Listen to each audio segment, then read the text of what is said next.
Hey, everybody. Welcome again to another episode of the Winning Digital Customers podcast. I have a fantastic guest and friend with me today on the show, Helena Verellen. She is a media industry expert. She has spent almost her entire career in almost every single corner of the media industry. She started doing international marketing for Shakira, if you can believe it. She was then leading marketing at WWE. She played a major role in marketing and business development with Audible, now owned, of course, by Amazon. And now she's with Sesame Workshop. So this is somebody who's seen it all, from professional sports, if you want to call WWE that, to children's entertainment, to music, to the latest cutting edge media companies, subscription businesses, almost every business model of media covered by there. So welcome, Helena. Oh, and I should add, she also speaks 5 languages to my one. So let me put it this way.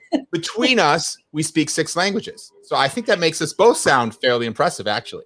I think it is. I think we're perfect. So we can start a little 6 language company right there. Exactly. So welcome. Thank you so much for being here. And is there anything else you'd want to add to my introduction that you'd want folks to know about before we dive in?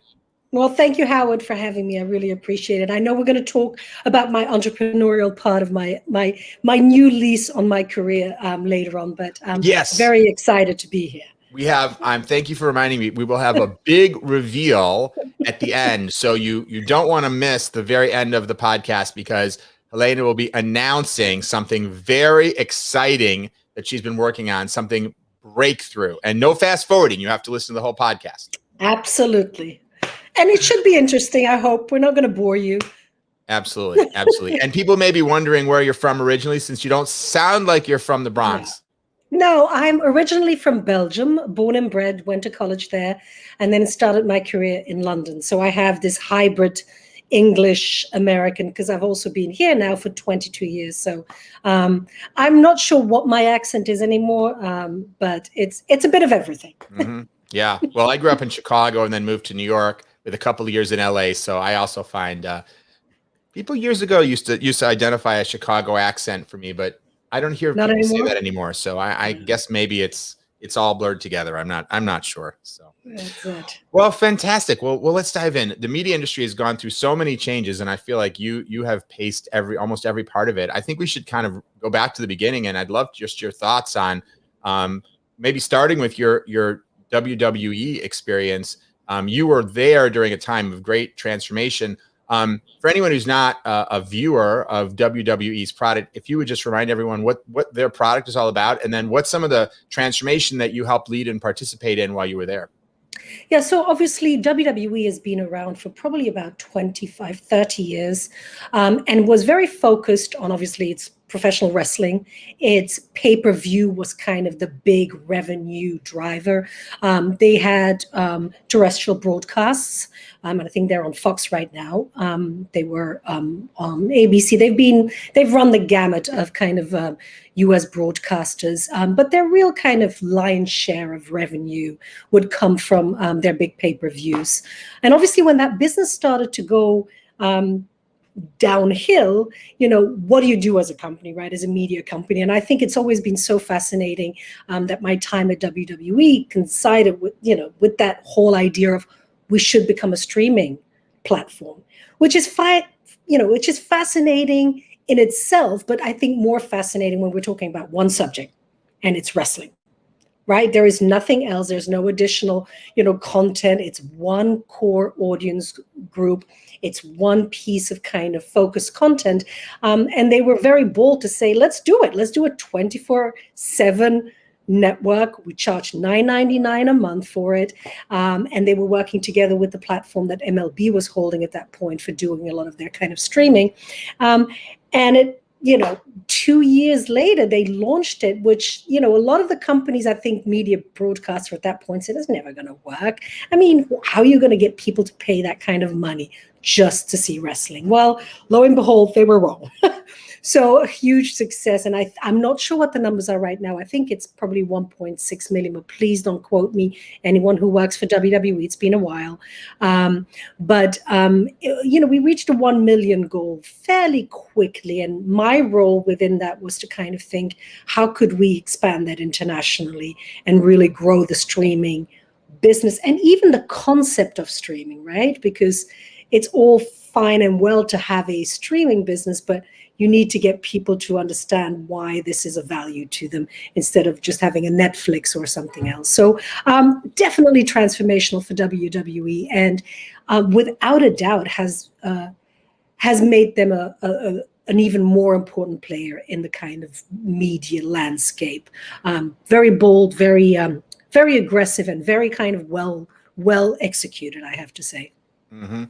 And really represents one of the big transitions we've seen across media, which is the opportunity to go direct to consumer. I mean, if you think about the pay-per-view model they were operating under before, of course, they had to go through MSOs, which meant that expanding internationally was much more complicated versus it needing to make deals with cable companies in every company in Europe versus the internationalization possibility of just saying, hey, let's just add some more Akamai servers and now we can stream, anywhere in the world. Not to mention the economic differences. I mean, one of the things that we always talk about is the 3 key components of successful digital brands. And one of them is just value, giving you more. And when I think about, I forget what did a pay-per-view, didn't it cost like $25 for a pay-per-view? No, I think it was more. It was like $49.99, something like that. Yeah, they were super expensive. Yes. Now all of a sudden you can go direct to the customer and charge them $10 a month. So, when you look at just the pure value proposition, of course, if you like wrestling, if you don't like wrestling, it's worth nothing to you. But if you're a consumer, the cost is so much lower. And I'm assuming that WWE actually winds up making more because they can generate such a larger audience at a lower price point, and they get to keep nearly all the money other than their streaming costs. Absolutely. And I think, there's a little distinction in that. Obviously, at that time, because we're talking about 7-8 years ago, something like that. Internationally, streaming wasn't necessarily as advanced, right? I think there was still very much a focus on pay-per-view, and we had a lot of great broadcast partners. So at one point we had both, right? We launched in about 5 territories initially, just because we could manage that a bit better, and because it does need attention, right? It's not just about the launch, it's about the retention. As we all know, subscription models, it's all about figuring out what your retention model is. So taking on too much in one time and not being able to have a follow-up plan wasn't a smart move on our behalf. But we did still rely from a revenue perspective initially on some of these pay-per-view partners internationally, since the landscape was a little different, and it's still in certain markets. Streaming is becoming more and more prevalent, and it's really but there are still places where we kind of try and find the nice middle mode of how do we promote our our streaming service as well as our pay-per-view. So making sure that we still keep the customer and its value at the base. That was one of the kind of hard things we had to look at as we were going out internationally. But to your point, within the US, the value proposition was huge, but we had to, interestingly enough, sell that concept though, because it's not an obvious concept, to your point, right? Because people come to WWE, they are used to watching their linear, free, show every Monday or every Thursday, whichever one they were whichever one they were watching at that point. And then they would come once every quarter to a big pay-per-view event, right? So there is this kind of habit of doing that. And although you would think, well, you're paying much more, why would you not choose to have the $9.99? We really had to change people's behavior and make them understand that the value they got by spending that money was tenfold out of it at the end of the year, right? If you just look even doing 2 pay-per-views. So we had to constantly reinvent the platform with new content, new things too, that all obviously in the wrestling world. But there was definitely this whole kind of, we need to be smarter about our content in order for people to understand that this is something that they should come back to year after year. And then, as you know, lifetime value is what makes it successful, right? It's not just the one-off or the trial. It's all about how long can we keep them into the platform so they become loyal, and it comes back tenfold in revenue. Yeah, well, and WWE was clearly one of the pioneers in this space, along with others. And you mentioned MLB and even some, like Big Brother. I remember being one of the early Yes, pioneers, right, at a yes. subscription. Today, it seems, and I'd be curious about your perspective on this, but it seems like we've almost shifted to a world in which you had to convince people that this general idea would make sense. Pay me as an individual content producer a subscription of $10 a month for access to a library of content at the time seemed like an unusual model. And today it's become, I think, to a large degree, the norm. And now, of course, we hear about so much cord cutting. Is that the old model where you just pay a cable company some $89 or whatever a month and you get this huge bucket of stuff, 80% of which you might not even care about, the knitting channel and whatnot. And now everybody seems to be buying content more a la carte, choosing their Hulu, their Netflix, their HBO subscriptions, all those kinds of things. Do you feel today like now all of a sudden the world has come to what you were trying to innovate around 10 years ago? Oh, 100%. But that's always the case, right? And I think what I thought was most transformational is because, to your point, people want to have a slew of content. They want to be able to have the choice. They want to be able to go to the knitting channel on their Netflix. I'm just, give an example, but that is really what you're looking for. A lot of people in their kind of streaming partners to have that diversity that they have when they were flicking through their channels. But I think the boldness of the WWE is again, that it was just wrestling. And I think, even so, I'm, talking about innovation and kind of taking bold steps. But the fact that we could find an audience for that was, you just knew what it was going to be 10 years later, right? That this was just the way of the future. And MLB, to your point, was ahead of the game. I mean, we used their platform initially because we didn't have the kind of ability at that point to really build from scratch. We wanted to, you have to test and learn. So interestingly enough, they were our partner. They were the ones we had our content live on their platform because they were already so much ahead of time that they were able to build this, which is quite fascinating if you really think about it. That actually two sports specifically were at the forefront of all of this and very kind of bold about it. Absolutely. Very visionary for MLB. It's almost an Amazon type move, right? Mm-hmm. To say, well, we have this capability. Let's turn around and turn that into its own business. And now MLB, I know it varies, contracts come and go, but they've been involved with quite a number of different professional sports leagues, or in some cases, just individual clubs, depending on the sport and how media rights are managed. So they've got a whole huge business now, totally independent of baseball. And Right. not that many companies in their space have taken those kinds of moves. So real, props to them. I think they were visionaries in that area. So you then moved to Audible, from my perception, from the low brow to the high brow. Were you more comfortable in that environment?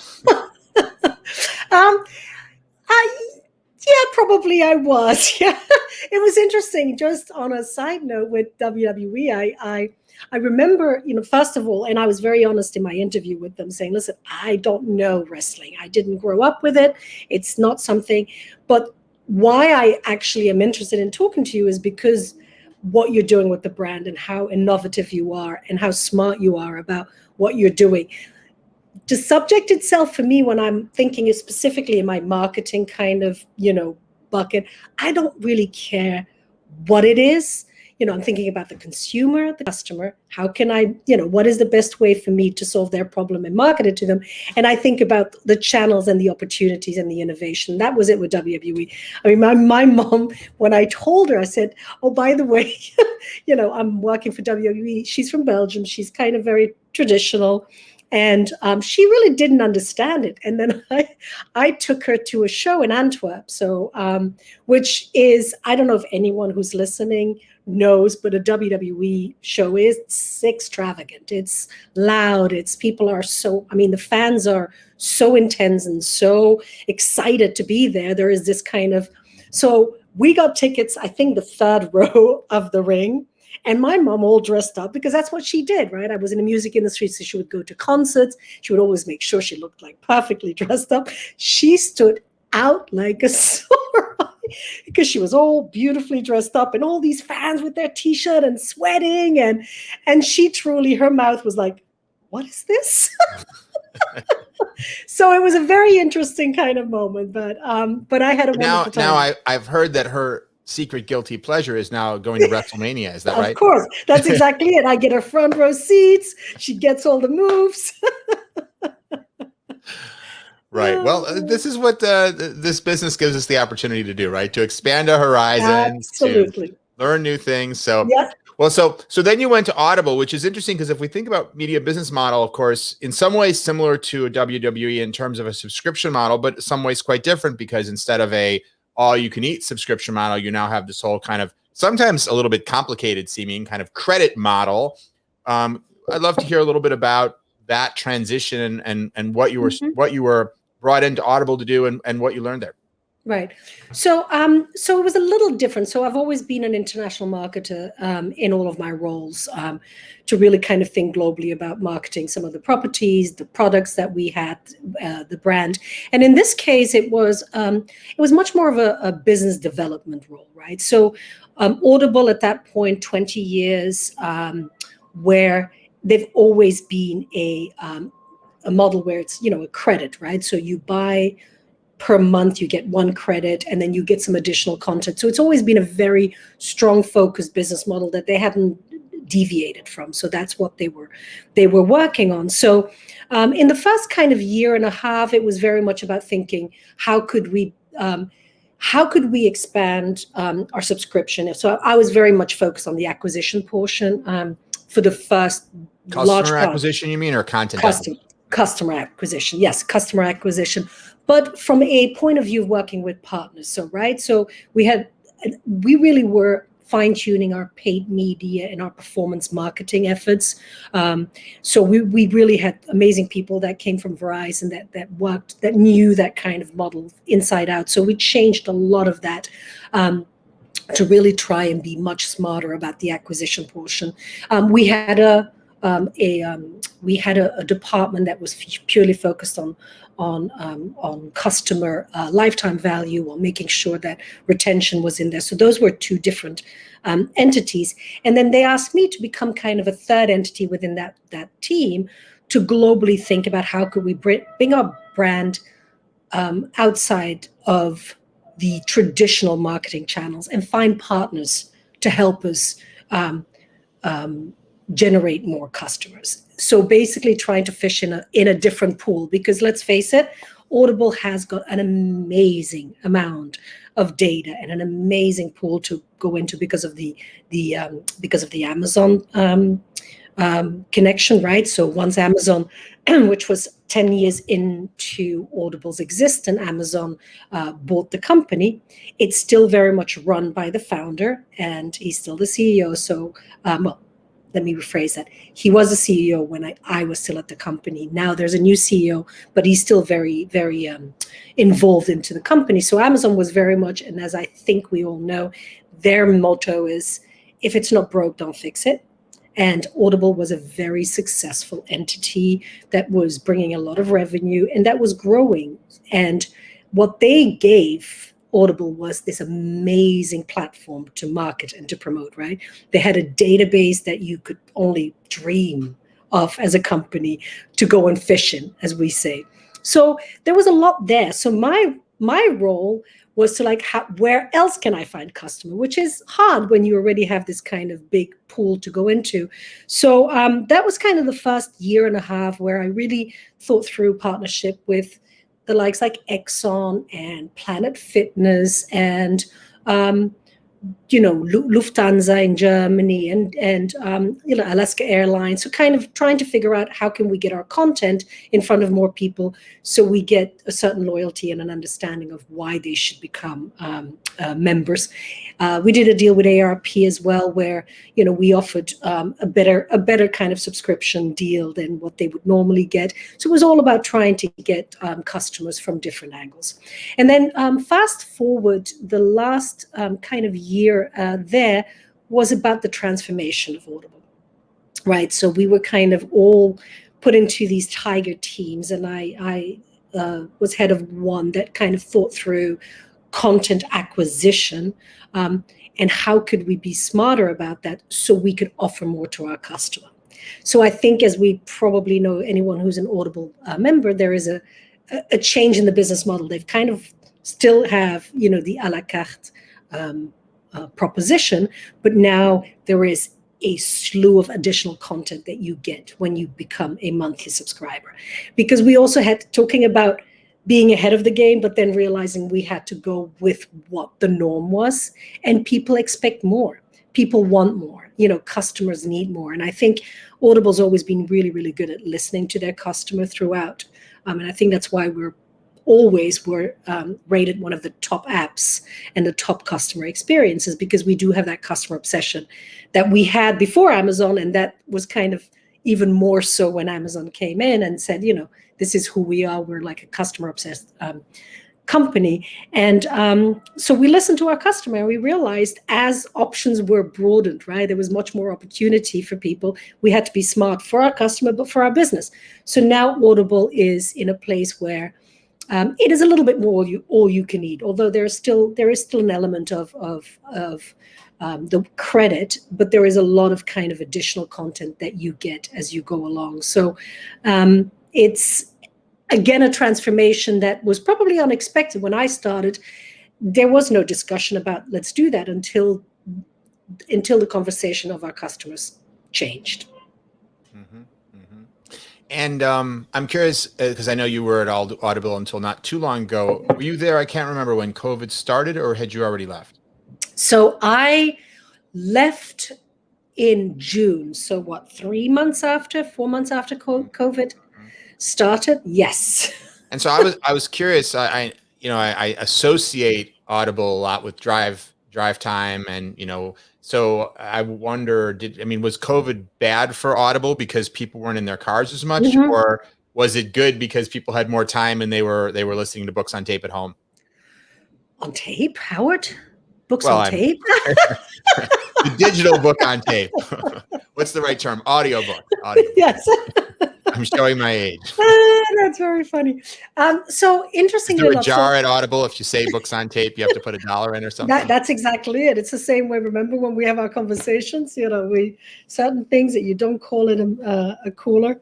Uh-huh. So I obviously I wasn't there in the thick of this whole COVID, but we definitely, as a company, one of our big audience target groups were the commuters, right? Whether it was in the car, whether it was on a train, any kind of movement commuting was where a lot of our customers enjoyed the books.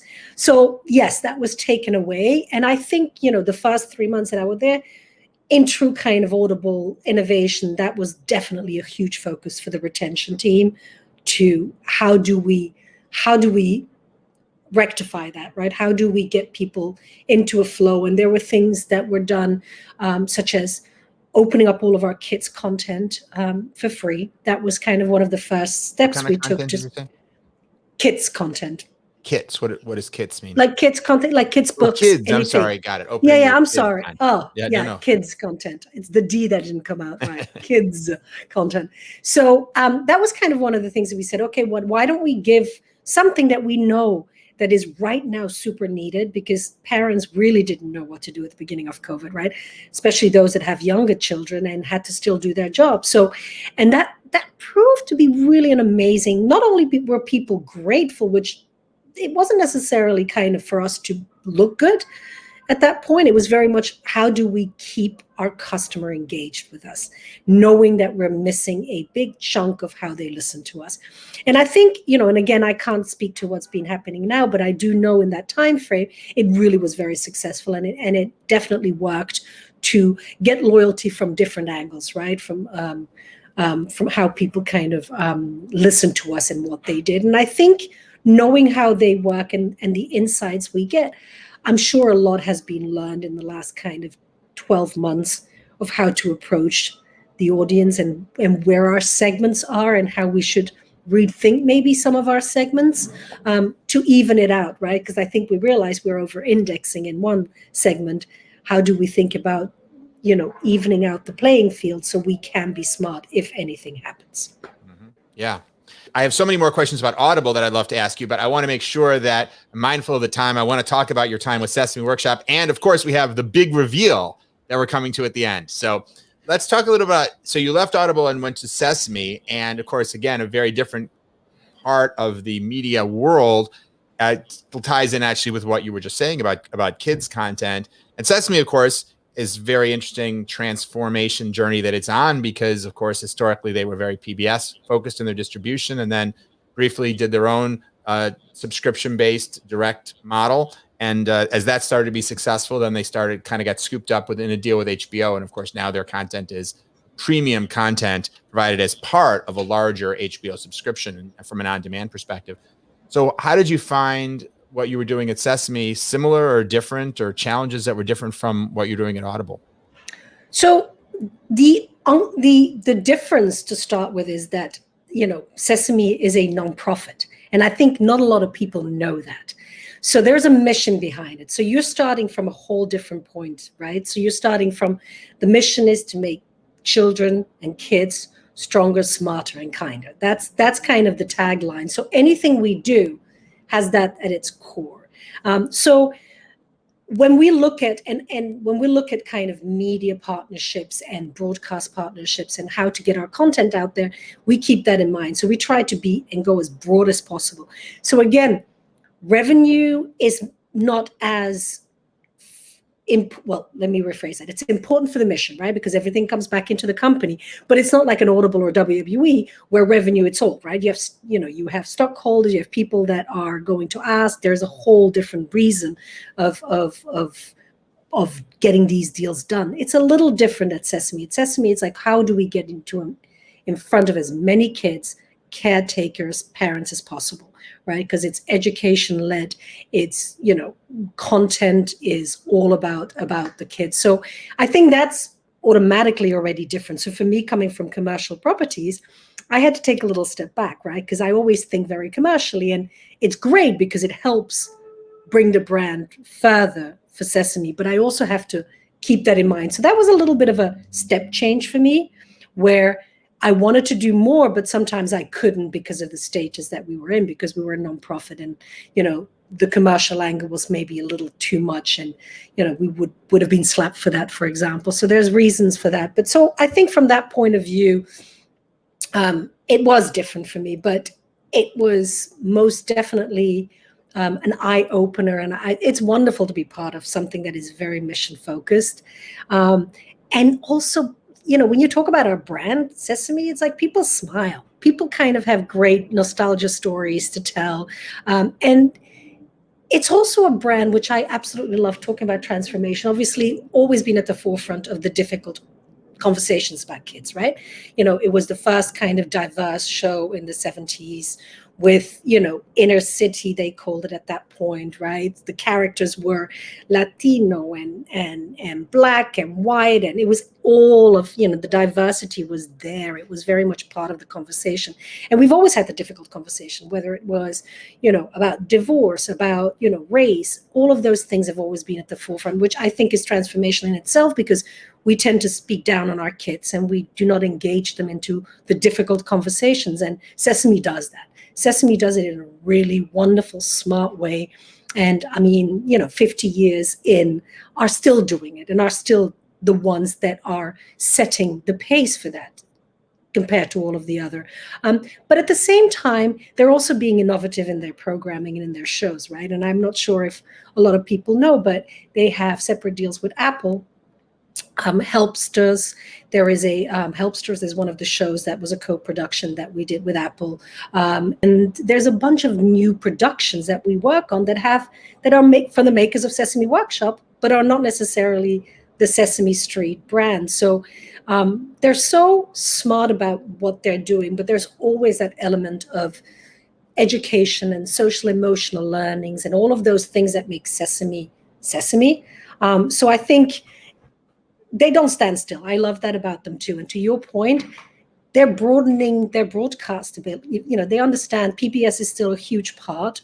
And so are a lot of the broadcasters that I work with internationally that are very similar to PBS, right? That are kind of the voice of the nation and that try to do the right thing. It's different now. Now a lot of the streaming services are coming up. We've done deals in Netflix in Australia.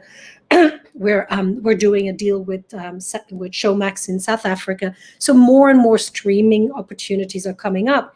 And interesting, as you have these conversations with those streamers, as they say it, right? They are so excited to have us. And you would think, I mean, it's really fascinating because there's so much kids content out there. But they're like, you're an angle that we don't have. You're the angle of the education. You're the angle of the voice of talking with kids and being there for kids. So so it's been an absolute interesting journey, and a journey that was going to be 6 months has turned into a year, and it's going to go on for a little longer. So I keep on extending my contract with them because I'm quite enjoying it.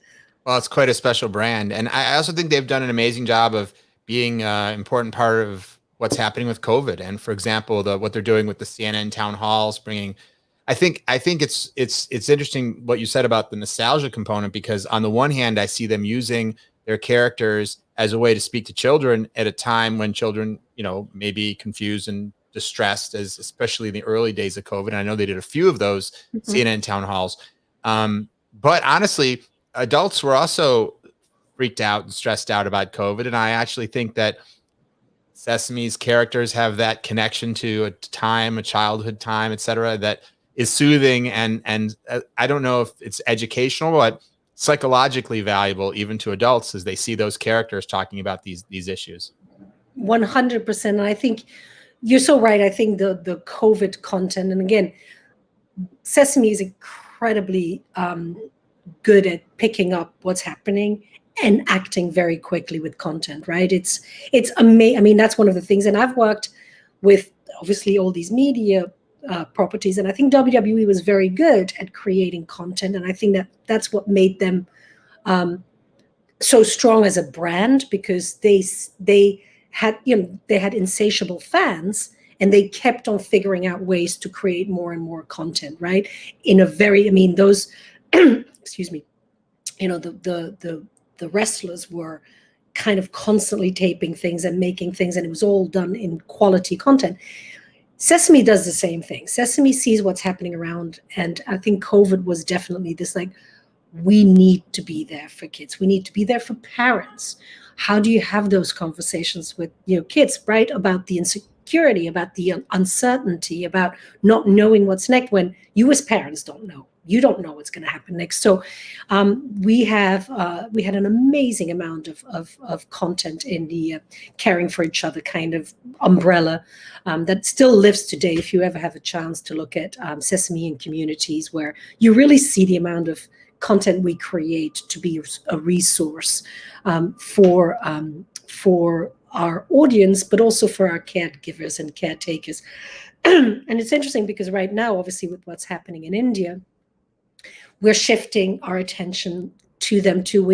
And I've been very involved in the last 2 months to think through the India plan, both from how do we think about the business development, how can we think about the marketing portion so we can really grow our brand exponentially. And with everything that's going on, I'm like literally taking a step back and talking to the India team is like, let's go back to what we need to be there for right now. It's a resource for trauma. Right? Kids, this is traumatic. This is for, in India, it's a traumatic experience. You can't even imagine it. I mean, we thought in New York we were hit bad, and we were, and we all still know what that trauma felt like, being in our houses and not knowing. That's multiplied by X amount in India right now. So we're really thinking about, okay, how could we use that content and localize some of that content to be a source of relief, a source of social and emotional strength for the market, and really thinking through who can we work with and who can help us be a platform for that content. So that's what we're doing right now. But this is, that's Sesame for you. Sesame moves fast. They see an issue, a problem, and they figure out how to find a solution for it. It's a pretty wonderful place to be. Yeah. It's a great street to be on. Yeah, well, it's beautiful, the work that you're doing there. Yeah. Well, as I know that we're running nearly at the end of our time, it's time for our big reveal. So in addition to all your leadership at Sesame and all the great things you're doing there, I know that you have also been working on your own startup. So allow me to encourage you to tell our audience about what are you bringing to market, and how can we find more about it? How can we get it? All that. I know, super exciting. I know, go back to the commercial side of life. So my brother started this about 8 years, really wanted to solve the last mile of your wine's journey. If you really think about, wine, a lot of people spend a lot of money and invest a lot of money on refrigerators and cellars. I mean, tens of hundred thousands of dollars are being spent. As soon as you take the bottle out of your cellar or out of your fridge, it goes to room temperature and you lost all of the kind of taste. It becomes acidic. Truly, if you ask any sommelier around the world, the taste has everything to do with the temperature of your wine. To get the right taste, you need to know what temperature your wine has to be served at, and it opens up the tannins and everything else. So my brother's been tingling with it for 8 years, as I said, and has been working with engineers to kind of figure out, can we solve this problem? Can we figure out a way to, with the Internet of Things, solve this problem? And we did. So we solved it, and it's called QelviQ, QelviQ, and it's a beautiful device that there's no water involved, and it basically measures the temperature of your bottle from the inside, which is also something that hasn't been done before. We have an app, accompanying app called QelviQ, that has 350,000 wines. You take a photo of your wine's label, and then it tells you the exact temperature that it should be on. You can also store it, by the way. It's an inventory as well. So we want to make it easy for our customers. And then you send that temperature via Bluetooth to your QelviQ, and your QelviQ will get your wine to the ideal temperature, keeps it to the ideal temperature throughout your enjoyment of the wine. And there you go. Go to QelviQ.com to find out more. We're going to market in October. You can pre-buy if you want to, but that's up to you. But there's much more information there. Again, still a lot of work to be done. We're doing our final testing right now, but it's all extremely exciting. So more to come. Wow. So it's the new ice bucket. Ooh, that's the word that we do not use. We don't use coolest because we're bringing it to the right temperature.